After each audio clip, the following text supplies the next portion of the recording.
মিশামিশি কাটাইলাম জিন্দিগি মিশামিশি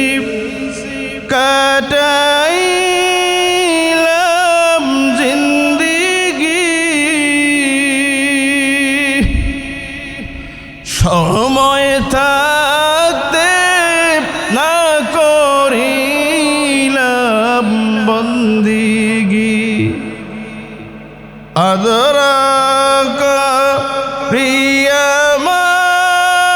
মানুষ আল্লাহ বানায়া আদরা প্রিয়া মানুষ আল্লাহ বানায়া কেমনে দিবা জাহান্নামে সারিয়া কেমনে দিবা জাহান্নামে ফেলিয়া আপন হাতে বান্দা মাওলা বানায়া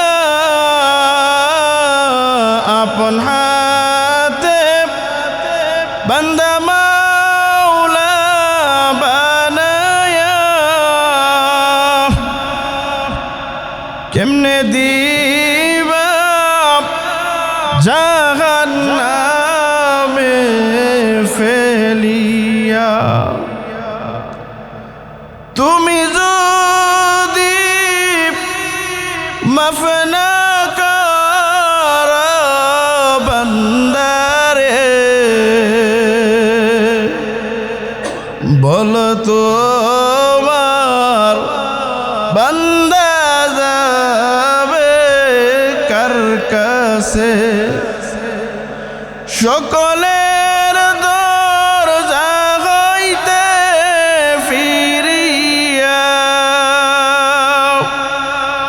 তোমারি দরজায় রইলাম বসিয়া এই দুনিয়া মুসাফির খানা জাননি কত মানুষ আইল গেল রইল না তওবা করে আবার তওবা ভাঙ্গিলাম তওবা কইরা আবার তওবা ভাঙ্গিলাম সব সকল শেষে খাঁটি তওবা করিলাম অবশেষে খাঁটি তওবা করিলাম এই জন্যে বলছিলাম তওবার সময় হইছে খাঁটি তওবা করিয়া মহান রব্বুল আলামিনের কাছে বলি ওগো আল্লাহ 2025 সাল বিদায় করতেছি জীবনে বহু অন্যায় অপরাধ জুলুম করছি মেহেরবানি করে জিন্দেগীর গুনাহ খাতাগুলো তুমি মাফ করে দাও আমাকে মাফ করে দাও আমার পূর্বপুরুষ যারা কবরে শুয়ে রয়েছে তাদেরকে মাফ করে দাও সামনের যদি 2026 সাল যদি আমি পাই তাহলে 26 সালে আমি আরো ভালো যেন ইবাদত করতে পারি এরকম বলিয়া বলিয়া এই বৎসরকে আপনাকে আমাকে বিদায় করতে হবে ভালো মানুষের কদর সব জায়গায় আছে কবি বলে এমন জীবন করিয়া গঠন মরণে হাসিবে তুমি কাঁদিবে ভবন এমন জীবন করিও না গঠন মরণে কাঁদিবে তুমি হাসিবে ভবন মানুষ দুনিয়া থেকে যখন তোমার জানাজা পড়াইয়া কাঁদতে কাঁদতে গুরুস্থানে তোমাকে নিয়ে যাইবে, মহান ব্যক্তিকে আমরা বিদায় দিছি, এরকম বলিয়া বলিয়া কাঁদবে, দুনিয়ার জগৎ পর্যন্ত কাঁদবে। এই বাংলার জমিনে এমনও মানুষ বিদায় হয়েছে যারা দুনিয়ার থেকে বিদায় হয়ে যাওয়ার পরে আসমান জমিন সবই তাদের জন্য কান্নাকাটি করছে। মানুষ এই পরিমাণ কান্নাকাটি করছে, এরকম বহু ঘটনা রয়েছে। পক্ষান্তরে এমনও মানুষ দুনিয়ার থেকে বিদায় হয়েছে যারা দুনিয়ার থেকে বিদায় হয়ে যাওয়ার পরে মানুষ তার মৃত্যুতে মিষ্টি বিলাইছে, আনন্দ করছে, খুশি করছে, এরকম বহু ঘটনা আছে। জোরে বলুন ঠিক না বেঠিক? বেশি দূরে যায় লাভ নাই। গতকালকের এক সপ্তাহের ঘটনা দেখেন। এই যে শরীফ হাদি আজকে যে আমাদের সামনে বিদায়ী হয়ে গেল, এই হাদি যে কি পরিমাণ যে সেলিব্রিটি হয়ে গেছে। জুলাইয়ের যুদ্ধের ভিতরে তার কত পরিমাণ ভূমিকা ছিল। এই হাদি ভাই গতকাল সিঙ্গাপুরে দুনিয়ার থেকে বিদায়ী হয়ে গেছে। পরিকল্পিতভাবে এই জুলাই যুদ্ধ এই বাইকে দুনিয়ার থেকে বিদায়ী করে দেওয়ার জন্য প্ল্যান করে বিদায় করে দিছে। কিভাবে বাংলার জমিন থেকে এই পাপিষ্টরা পিপাসীরা কিভাবে বাংলার জমিন থেকে বিদায় হয়ে গেল, ইন্ডিয়ায় তেমন থাকতেছে। বাংলাদেশে যদি বিচার যদি থাকতো কোশ্চিন কালেও বাংলাদেশ থেকে ইন্ডিয়ায় বর্ডার দিয়ে যাওয়া তাদের সম্ভব হতো না। জোরে বলুন ঠিক না বেঠিক? তবে আমরা দোয়া করি এই বাংলার জমিনে তাদেরকে আজ নয় কাল, কাল নয় পরশু এই 56,000 বর্গ মাইল টেকনাফ থেকে তেঁতুলিয়া, রূপসা থেকে পাতরিয়া, এই বাংলাদেশ থেকে বাংলাদেশকে নিয়ে যারা সিনেমিনি খেলছে, 50-এর উপরে বাংলাদেশের স্বাধীনতা পরে 56-57 বছর হয়ে স্বাধীনতা হয়েছে। বাংলাদেশের মানুষ খুব নরম। এই দেশের মানুষ যদি গরম হয়ে যায় পৃথিবীর কোনো মানুষ তাদেরকে দামায় রাখতে পারে না। জোরে বলুন ঠিক না বেঠিক? এই তৌহিদ জনতা আজকে এই ভাই দেশটাকে সুন্দর করার জন্য, সাবলীল করার জন্য দুনিয়ার থেকে বিদায় হয়ে গেছে।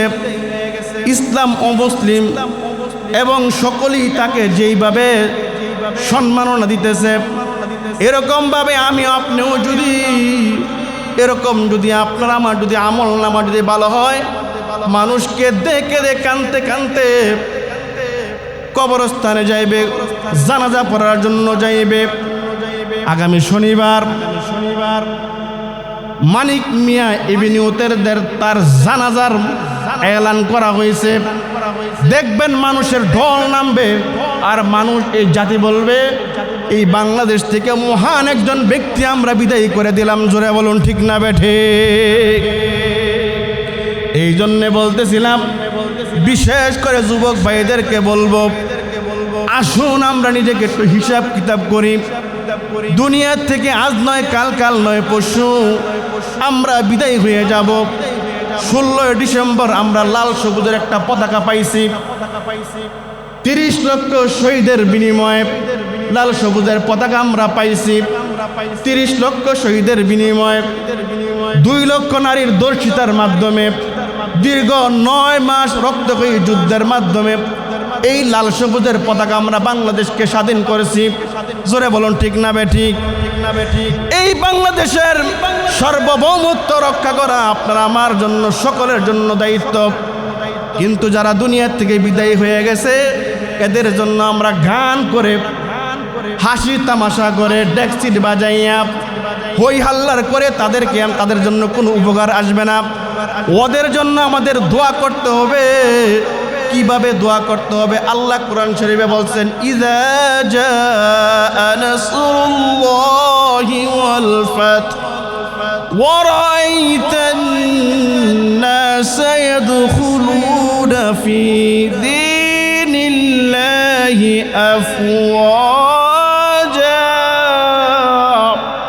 فسبح بحمد ربك واستغفره إنه كان توابا جركن الله أكبر বিজয় পাইলে সফলতা পাইলে কি করতে হবে আল্লাহ পাক কোরআনে বলছেন জোরে কোন আল্লাহু আকবার সফলতা পাইছি আমরা বিজয় পাইছি আল্লাহ পাক রব্বুল আলামিন বলতেছেন তোমরা সফলতা পাইছো বিজয় পাইছো আল্লাহ পাকের শুকরিয়া আদায় করা জোরে বলেন সুবহানাল্লাহ দুই নম্বর কাজ হচ্ছে তোমরা আল্লাহর কাছে তওবা করো ফাসাব্বিহ বিহামদি রব্বিকা ওয়াস্তাগফির তওবা করো ক্ষমা চাও ভুলভ্রান্তি হয়েছে আল্লাহ তুমি ক্ষমা করে দাও আর আল্লাহর কাছে প্রশংসা করতে হবে আল্লাহ আজকে আমরা আমাদের উপরে আমাদের মাথার উপরে কাডল ভেঙ্গা পাকিস্তানিরা আমরা ভালো জিনিস খাইতে পারি নাই আমাদের দেশের পত্রিকা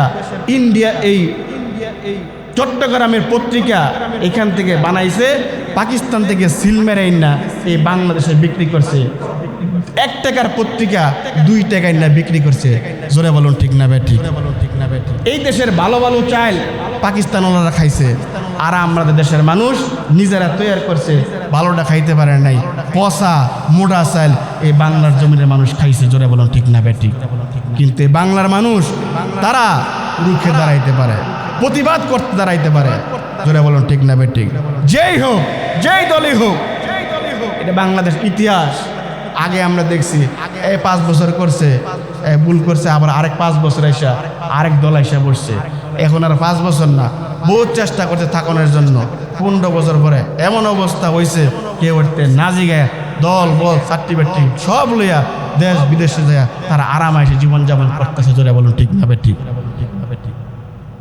অতএব আমরা আজকে যে দেশে বসবাস করতেছি এই দেশে যদি আমরা স্বাধীনতা না পাই এই দেশের ভিতরে আরামে এসে সকলেই থাকবে বিএনপির চেয়ারম্যান জনাব তারেক রহমান আজকে তিনি এই শেল্টারের জন্য স্বাধীনতা না পাওয়ার জন্যই উনি কিন্তু মুহূর্তের মধ্যে বাংলাদেশে চলে আসতে পারে কোনো না কোনো সমস্যার কারণে কোনো রাজনীতি পলিসি হইতে পারে অন্য কোনো কারণে এই আল্লাহর বান্দা বাংলাদেশে সেই সিকিউরিটির কারণে তার পাশে সেফটি মনে হয় না এই জন্য আসতেছে না যেই কোনো মুহূর্তে চলে আসবে তোরা বলুন ঠিক না বে ঠিক কিন্তু কথা হচ্ছে আজকে জুলাই আন্দোলনের যেই আল্লাহর বান্দা এই যে হাদি ভাই আজকে যেভাবে দুনিয়ার থেকে বিদায় হয়ে গেল সে তার বিবৃতি শুনলে তার বক্তব্য শুনলে আপনার চোখে পানি চলে আসবে তিনি বক্তব্যের ভিতরে বলছে আমার জীবনটা একটাই আমি বাঘের মতো থাকতে চাই না আমি এরকমভাবে বিলের মতো থাকতে চাই না বাঘের মতো থাকতে চাই আমি বাংলার জমিনে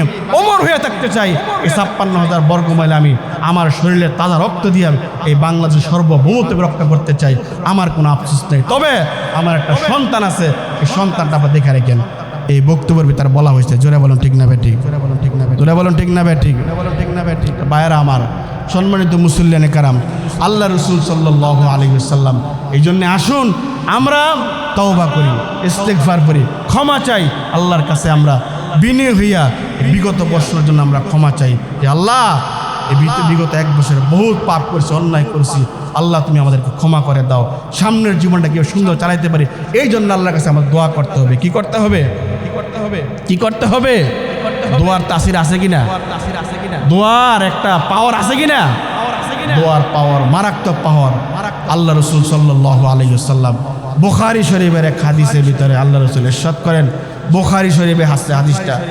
3 বন্ধু মিলে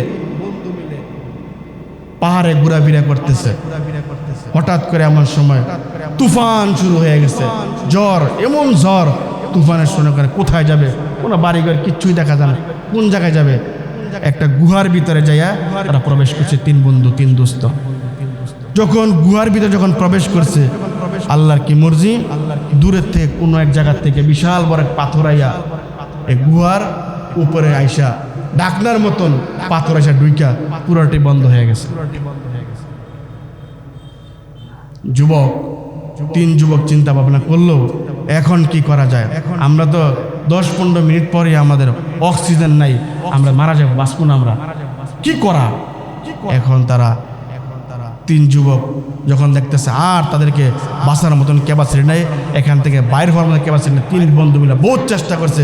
এই মুখে যে পাথর আছে, পাথর ধাক্কা দিয়ে সরাইবে দূরের কথা, তারা এটার মধ্যে ধরতেই পারে না, এমন অবস্থা। তিন বন্ধু সবাই চিন্তা ভাবনা করলো কি করা যায়। তখন তিন বন্ধুর ভিতরে এক বন্ধু বলে, দোস্ত এখান থেকে বাইর হওয়ার রাস্তা একটা আছে, আমি শুনছি কোনো ভালো কোনো কর্ম উসিলা দিয়ে যদি আল্লাহর কাছে বলি, দোয়া করি, আল্লাহ পাক রব্বুল আলামিন এই কঠিন মুসিবত থেকেও আল্লাহ পাক আমাদেরকে মুক্ত করবে। কে কি কাজ করছো বলো দেখি। এক বস্তু বলে যে দোস্ত আমার জীবনে শুধুমাত্র আল্লাহর জন্য একটা ভালো কাজ আমি করছি, যেটার সাথে কোনো পার্শ্ব প্রতিক্রিয়া নেই, কোনো ভাইরাস নেই। আমার কাজটা কি, যে আমি আমার বাড়িতে একজন রাখাল কাজ করত, এই রাখালে কাজ করে আমার কাছে টাকা নেই, টাকা না নিয়ে সে চলে গেছে। তাকে বহুত খুঁজাখুঁজি খুঁজছি, তাকে আমি পাইলাম না। তা আমি কি করলাম, তার টাকাটা আমার কাছে তো আমানত, তার টাকাটা আমার কাছে রাইখে দিয়েছি। রাইখে দিয়া তার টাকাটা দিয়া একটা ছোট্ট একটা আমি পশু কিনছি। পশু কেনার পরে পশুর থেকে কিছু বাচ্চা কাচ্চা হইলো। এরপরে আস্তে আস্তে আস্তে টাকার এত বরকত হইলো, একটা বিশাল বড় একটা ডেইরি ফার্মের মতন হয়ে গেছে। আল্লাহর কি মর্জি। এক যুগ পরে 12 বছর পরে, 12 বছর পরে আইসা ওই মালিককে বলতেছে, স্যার আপনার কাছে আমি কিছু টাকা পানাছিলাম, মনে আছে? টাকা তো পানা, তুমি আসো পানা, আমার টাকাটা দিয়ে দেন। ঠিক আছে, টাকা তুমি নিবা, নাও, নিয়ে নাও। ওই যে বিরাট বড় একটা ফার্ম দেখা যায়, এই ফার্মটা তোমার।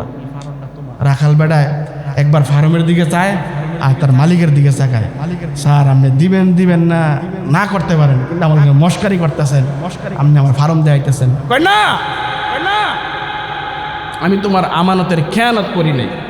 তুমি যে আমার কাছে টাকা রেখে গেছিলা, এই টাকা দিয়ে আমি একটা পশু কিনছি। এই পশুর থেকে বাচ্চা হইতে হইতে হইতে হইতে এখন পুরো ফার্ম, ডেয়ারি ফার্ম হয়ে গেছে, এগুলা তোমার সব। তখন সে পুরা ডেয়ারি ফার্ম তার কাছ থেকে নিয়ে শুকরিয়া আদায় করে চলে গেছে।